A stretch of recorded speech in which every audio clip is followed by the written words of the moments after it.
प्रदेश के सभी बच्चों का आज 10 अगस्त 2020 के इस वीडियो लेक्चर में हार्दिक स्वागत। हम पढ़ रहे हैं कंपनी और उसके अंतर्गत कंपनी के प्रमुख प्रलेख कौन कौन से हैं, आज हम ये जानने वाले हैं। सबसे पहला प्रलेख आता है पार्षद सीमा नियम। ये कंपनी का आधारभूत और महत्वपूर्ण प्रलेख है। कंपनी का चार्टर भी कहते हैं इसे। बिना इसके कंपनी का समामेलन नहीं हो सकता। कंपनी का चार्टर आधारभूत और महत्वपूर्ण प्रलेख कंपनी के अधिकारों को निर्धारित करता है। यह उद्देश्यों को स्पष्ट करता है। प्रमुख उद्देश्य इसका क्या है?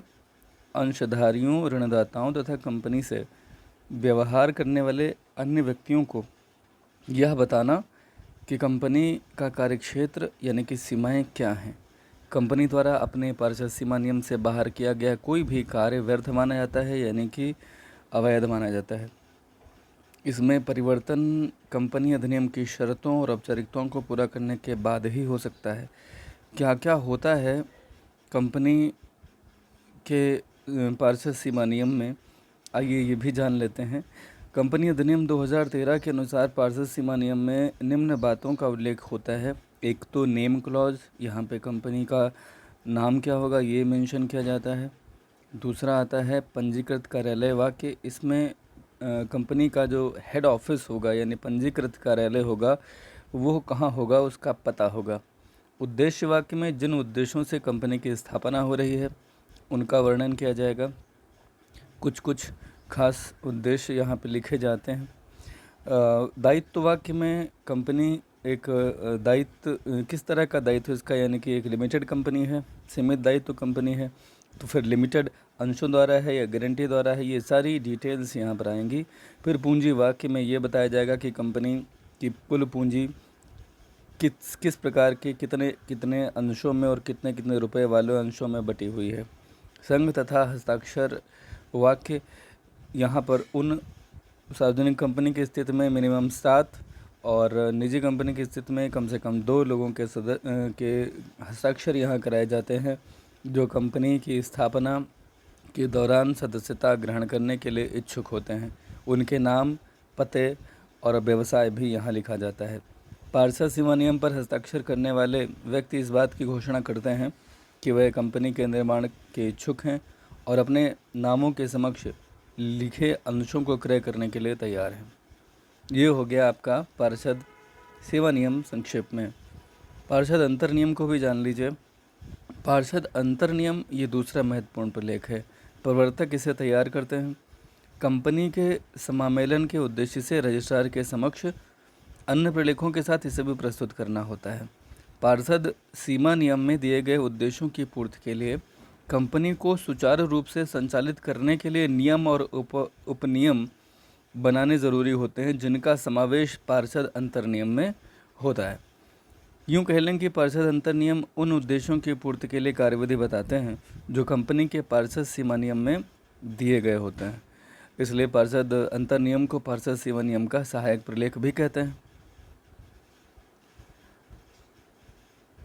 कुल मिला करके बात इतनी है कि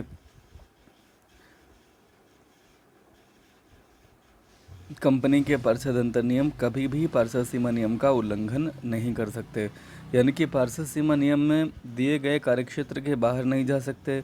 जो उद्देश्य हैं उन उद्देश्यों से बाहर कोई नियम या उपनियम नहीं बना सकते। यानी कि प्रमुख प्रलेख पार्षद सीमा नियम है और उसका सहायक प्रलेख आपका पार्षद अंतर नियम होता है। पार्षद अंतर नियम कंपनी के पार्षद सीमा नियम द्वारा निर्दिष्ट सीमाओं के अधीन ही तैयार किया जाना चाहिए, जिसमें कंपनी के आंतरिक मामलों के नियंत्रण नियमन के लिए नियम और उपनियम होंगे जो कंपनी एवं उनके सदस्यों के पारस्परिक अधिकारों तथा कर्तव्यों को स्पष्ट कर रहे होंगे। बात करें वैधानिक आवश्यकता की, लीगल रिक्वायरमेंट की, तो कंपनी के पार्षद अंतर नियम छपे हुए होने चाहिए, अनुच्छेदों में यानी कि पैराग्राफ में बटे हुए होने चाहिए, उन पर बाकायदा क्रम संख्या पड़ी होनी चाहिए। इन पर सभी व्यक्तियों के हस्ताक्षर भी होने चाहिए जिन्होंने पार्षद सीमा नियम पर हस्ताक्षर किए हैं। क्या क्या होता है पार्षद अंतर नियम में? प्रारंभिक अनुबंधों की पुष्टिकरण की विधि, यानी कि जो प्रारंभ में अनुबंध किए जाएंगे कंपनी के रजिस्ट्रेशन के पहले ही उनको किस तरह से पुष्ट किया जाएगा, यानी कि उनकी प्रक्रिया क्या है। अंशों का विभाजन तथा अधिकार, अंशधारियों के अधिकार, अंश किस तरह के होंगे और अंशधारियों के क्या क्या अधिकार होंगे। अंशों के निर्गमन तथा आवंटन की विधि क्या होगी। न्यूनतम अभिधान राशि कितनी तय करेंगे आप। वैसे ये न्यूनतम 90% होती है, इसके ऊपर आप 95%, 98% कुछ भी तय कर सकते हैं। अंशों की याचना विधि, कैसे और कितना और कब कब अंशों पे पैसा मांगा जाएगा, ये अंशों की याचना विधि में पूरा इसका वर्णन आता है। अंश प्रमाण पत्र तथा अंश अधिपत्र का भुगतान, देखिए अंश प्रमाण पत्र यानी कि शेयर सर्टिफिकेट, और अंश अधिपत्र यानी कि जो भी अंश के जो बोनस अंश होंगे, बोनस शेयर होंगे, वो कैसे कब दिए जाएंगे, ये सारी बातें। कंपनी के ऋण लेने के अधिकार क्या क्या होंगे और कैसे कैसे कंपनी ऋण ले सकेगी, किस तरह के ऋण ले सकेगी। कंपनी के संभाव, इसमें ऋण लेने में डिबेंचर वगैरह भी आ जाएंगे, बैंक से लोन लेने की भी सारी बातें यहाँ पर होंगी। कंपनी की सभाओं संबंधी नियम, सभा कब हो सकेगी, उसमें कितने सदस्यों का होना कोरम के लिए ज़रूरी है, ये सारी बातें, सभा से संबंधित जितनी बातें और जितने प्रकार की सभाएं होती हैं सब यहाँ आएंगी। पॉइंट नंबर 11 में प्रस्तावों संबंधी नियम, कुछ प्रस्ताव लाए जाते हैं संचालकों के द्वारा, संचालक मंडल के द्वारा, कब कौन कैसा प्रस्ताव लाया जा सकता है, किस प्रकार का, ये 12 पॉइंट में है। सदस्यों के मताधिकार, यानी कि सदस्य किसी सभा में किस प्रकार से मत दे सकेंगे, उनके मताधिकारों की स्थिति क्या होगी, ये सारी बातें पॉइंट नंबर 13 में। 14 नंबर में संचालक मंडल के अधिकारों का वर्णन किया गया है। लाभांश की घोषणा तथा उनके भुगतान की विधि, यह भी इसी पार्षद अंतर नियम में होते हैं, और कंपनी के समापन की विधि भी यहाँ पर दी गई होती है। जब आप विषय सामग्री लिख रहे होंगे तो आप कोई भी पॉइंट छोड़ने की स्थिति में नहीं है। ये कुल मिला के 16 पॉइंट हैं, जिन्हें आप अपने हिसाब से 5-5 करके याद करें, लास्ट में 6 याद कर लीजिएगा, या 6-6 याद करिए, लास्ट में जो बचे हैं उन्हें याद करिएगा। लेकिन ये ध्यान रखिए, ये सारे के सारे पॉइंट्स आपको लिखने भी हैं और याद भी करने हैं, क्योंकि इसमें कुछ भी छोड़ा नहीं जा सकता, बगैर किसी एक पॉइंट के पार्षद अंतर नियम अधूरा रह जाएगा। अब बात करते हैं प्रविवरण की। देखिए, पार्षद सीमा नियम, पार्षद अंतर नियम और प्रविवरण, इसमें से कोई एक टॉपिक आपके एग्जामिनेशन में 100% आएगा, तो ये तीनों तैयार कर लीजिए तो एक तो आ ही जाएगा, इसलिए इन्हें बहुत ध्यान से पढ़िएगा, सुनिएगा। देखिए, एक अंश पूंजी वाली जो सार्वजनिक कंपनी होती है, उसे जनता से पूंजी एकत्रित करनी होती है। कहाँ से? जनता से। ऐसा करने के लिए एक प्रलेख जारी करना होता है, इसे प्रविवरण बोलते हैं। क्यों इसे जारी करना पड़ता है? क्योंकि जनता को कंपनी के उद्देश्यों, अन्य बातों को जानकारी देकर उन्हें अंशों, ऋणपत्रों को क्रय करने के लिए आमंत्रित करना है, और यह प्रलेख इस बात को भली भांति पूरा करता है।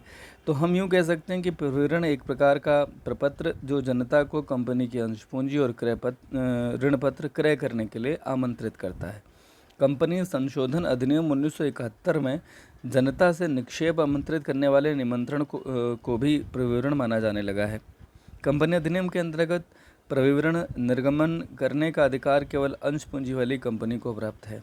ये बात ठीक है, लेकिन एक बात अभी यहाँ आई, जनता से निक्षेप जान लीजिए, ये शेयर नहीं होते हैं, क्योंकि शेयर होल्डर्स जो होते हैं वो कंपनी के स्वामी कहलाते हैं।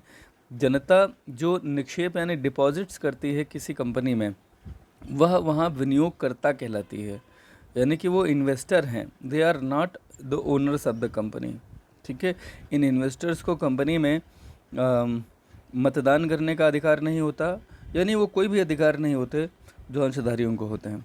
तो इसीलिए ये बताना ज़रूरी था। निक्षेप का मतलब सिंपल डिपॉजिट, जैसे आप बैंक में जमा करते हैं। आपको कंपनी की कार्यविधियों पर, कंपनी के नाम पर, उसकी गुडविल पे भरोसा होता है, और अपना पैसा वहाँ पे बैंक या किसी अन्य परिचित सिक्योर्ड सिस्टम में लगाने की जगह किसी उस बड़ी कंपनी में भी आप अपना पैसा डिपॉजिट या इन्वेस्ट करने का मन बनाते हैं, तो आप वहाँ विनियोगकर्ता होते हैं, विनियोजक होते हैं, लेकिन अंशधारी नहीं होते। अंशधारी तभी होंगे जब आपने वहाँ उस कंपनी के किसी भी प्रकार के अंश खरीदे होंगे।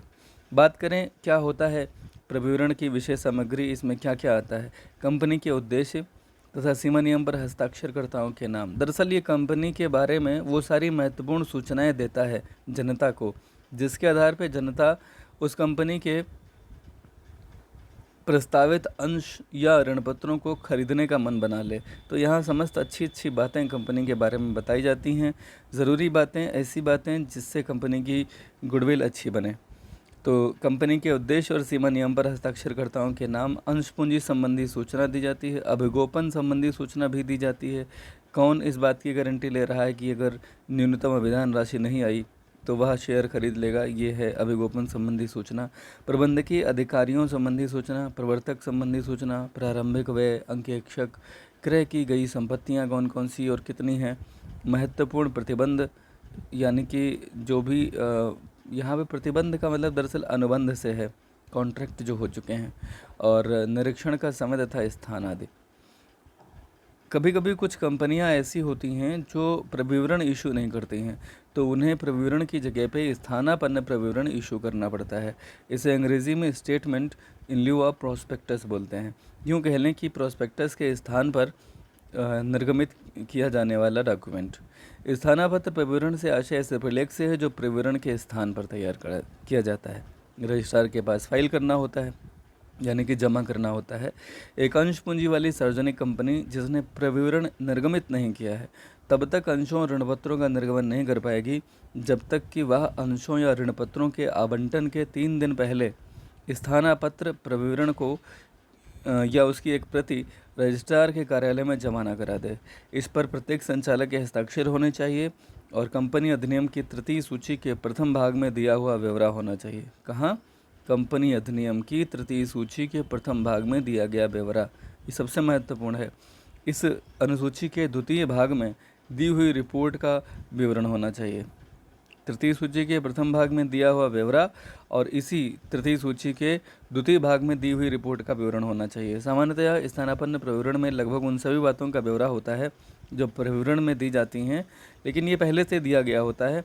अगर कंपनी कोई ऐसी है जो अपने प्रविवरण में कुछ नई बातें ऐड करना चाहती है, किसी नई भाषा के साथ वो बातें लिखना चाहती है, तो उसे अपना प्रविवरण बनाना होता है। अन्यथा कंपनी अधिनियम की तृतीय सूची के प्रथम और द्वितीय भाग का वह इस्तेमाल करती है और इसको हम बोलते हैं क्या? स्थानापन्न प्रविवरण। दरअसल यह कंपनी और अंशधारियों के बीच अनुबंध का आधार होता है। चलते चलते इस चैप्टर में हम ये भी जान लें कि वैधानिक पुस्तकें कौन कौन सी होती हैं। भारतीय कंपनी अधिनियम 2013 की विभिन्न धाराओं में की गई व्यवस्थाओं के अनुसार कंपनी के लिए कुछ पुस्तकें रखना अनिवार्य होता है। सबसे पहला सदस्यों का रजिस्टर। सदस्यों का जो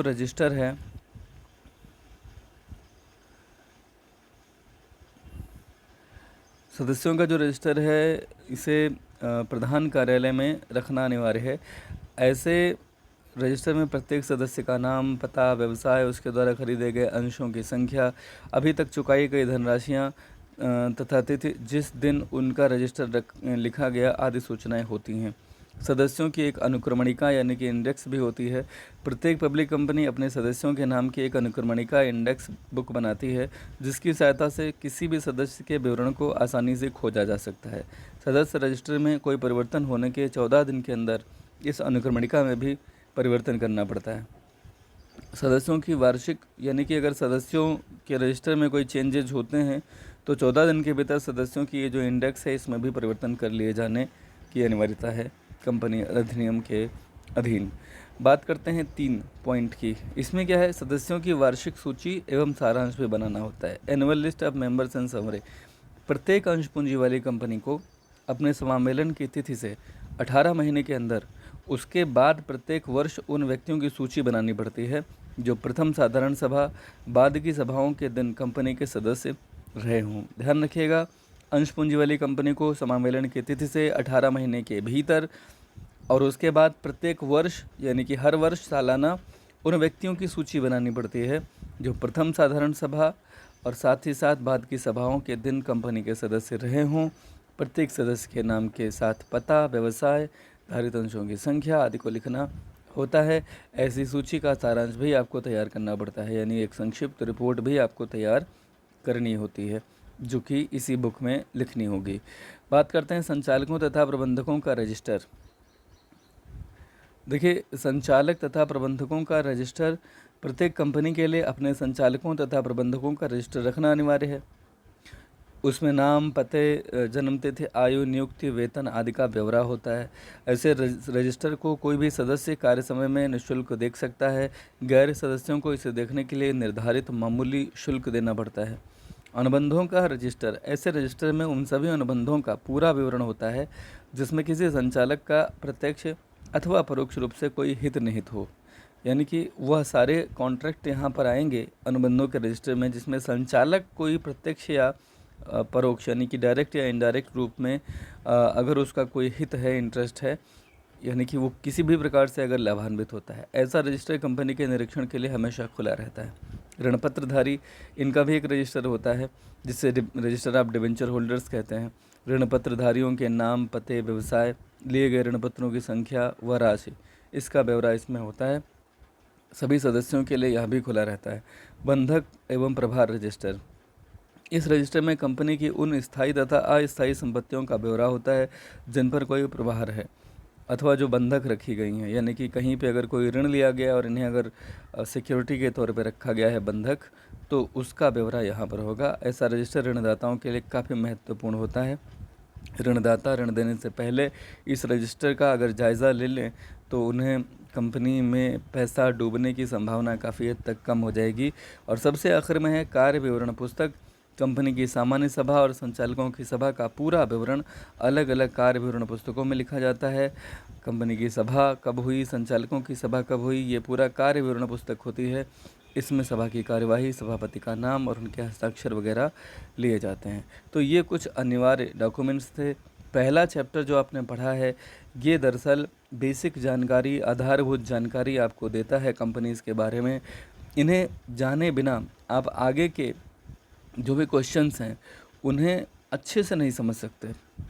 अगर आप रट लें, अगर आप तेज़ हैं तो हो सकता है कि आप वो क्वेश्चंस कर पाएँ, लेकिन बहुत सारी चीज़ों में आप इसलिए अटक जाएंगे क्योंकि वहाँ क्वेश्चंस में ही कुछ ऐसे शब्दों का इस्तेमाल किया जाएगा जो कि इसी चैप्टर में दिए गए हैं। इसलिए आप सबसे मेरा विनम्र अनुरोध है कि कृपया इस चैप्टर में दिए गए प्रत्येक टॉपिक को अच्छे से पढ़ लें, समझ लें। प्रश्नावली में बहुविकल्पीय प्रश्न दिए गए हैं, इन समस्त प्रश्नों को पढ़ें ध्यान से और अपना विकल्प चुन के आप उस पर टिक मार्क करें और उसके बाद में आप या इन्हें एक एक विकल्प आप एक कॉपी पे, एक पेज पे लिखते चले जाएंगे। अगर आप पीडीएफ से पढ़ रहे हैं, अगर आपके पास किताब है तो आप पेंसिल से अपनी किताब में टिक मार्क कर लीजिए और फाइनली ये करते चले जाइए और बाद में दिए गए आंसर से मिलाइए और देखिए कि आपके कितने प्रश्न, पूरा चैप्टर पढ़ने के बाद ही करिएगा ये काम। पढ़ने के बाद कितने प्रश्न आपके सही हुए, जो प्रश्न आपके गलत हो गए हैं उनको आपको अपने नोट्स में स्थान देना चाहिए। उन प्रश्नों को आप अपने नोट में शामिल करें। जो सही हो गए हैं वो आप किताब से दोबारा फिर से रिपीट कर सकते हैं यहीं से, वो आपके दिमाग में सही स्थिर हैं। लेकिन तुक्का मत मारिएगा, अगर तुक्का मारा है तो उसे भी आप अपनी कॉपी पे दर्ज कीजिए। नीचे जो दिया गया है सत्य सत्य, इस तरह के प्रश्न भी बहुविकल्पी के रूप में आपको दिए जा सकते हैं। तो आप यहाँ पर भी इन्हें पढ़ें एक एक करके और अपना सत्य और असत्य लिखें। जिनमें आपने सही सत्य या असत्य नहीं चुना था उन्हें भी अपनी नोटबुक में, अपने नोट्स में जगह दीजिए, स्थान दीजिए। बात आती है अति लघुत्तरीय प्रश्नों की, तो एक स्टडी आपको यहाँ से अति लघुत्तरीय प्रश्नों की कर लेनी चाहिए, ठीक है। इनकी एक स्टडी ज़रूर कर लीजिए क्योंकि कुछ चीज़ें यहाँ पर ऐसी दी गई हैं जो कम से कम शब्दों में हैं। इसके बाद में जो प्रश्न दिए गए हैं वो आप अगर नोट्स बना चुके होंगे तो आप बड़े आसानी से एग्ज़ाम में कर पाएंगे। वीडियो पूरा देखने के लिए बहुत बहुत धन्यवाद। देखते रहिए और अगर कोई परिचित हैं आपके जिनको आपको लगता है कि ये वीडियो देखना लाभान्वित करेगा तो आप उनके बीच में ये वीडियो ज़रूर शेयर करें। ज्ञान जितना लोगों तक पहुँचे, सूचनाएँ जो काम की हैं जितने भी विद्यार्थियों तक पहुंच जाएं उतना अच्छा ही है। ज्ञान लोगों तक प्रसारित करने में आप अपना जो सहयोग कर सकते हैं वो आप कीजिए। जो जिसका काम है अगर वह अपना काम कर ले तो निश्चित रूप से सभी को अपनी मंजिल मिलने में कहीं कोई कठिनाई नहीं होगी। ढेर सारी शुभकामनाएं आप सभी को।